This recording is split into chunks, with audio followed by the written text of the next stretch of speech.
જય કિસાન ખેડૂત મિત્રો, અમેરિકા ટેરિફ વેલ્યુથી ગુજરાતમાં જીરું, ઈસબગુલ સહિતના મસાલોની નિકાસ પર ટેરિફ લાગ્યો છે. તેની કોઈ મોટી અસર થશે નહીં, કારણ કે અમેરિકાને ભારતના મસાલા વગર નહીં ચાલે. અને અમેરિકાના પ્રમુખ દ્વારા 1 ઓગસ્ટથી 25% અને પછી પાછો 25% ટેરિફ લગાડ્યો, એટલે કુલ બધું થઈને હવે 50% ટેરિફ લાગશે.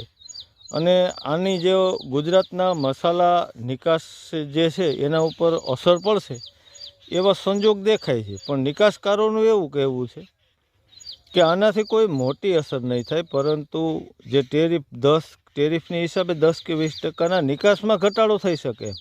બાકી ગુજરાતની વાત છે ત્યાં સુધી જીરું, ઈસબગુલ, વરિયાળી કે મેથી સહિતના મસાલા પાકોની નિકાસ 1-2 મહિના ટેરિફની દેખાશે, પરંતુ બહુ મોટી કોઈ અસર નહીં થાય.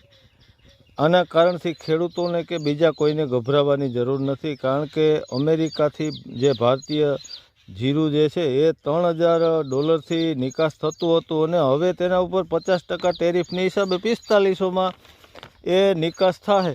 પણ એનાથી કોઈ મોટું નુકસાન નથી, પણ ન્યાના જે ગ્રાહક છે એને માર પડી શકે, ન્યા ફુગાવો વધી શકે, ભારતને કાંઈ થવાનું નથી. અને અમેરિકાએ આ રશિયાને જે વિરોધ દર્શાવ્યો હતો નિકાસ માટે, પણ 2024માં અમેરિકાએ રશિયામાંથી મોટે પાયે આયાત પણ કરી હતી.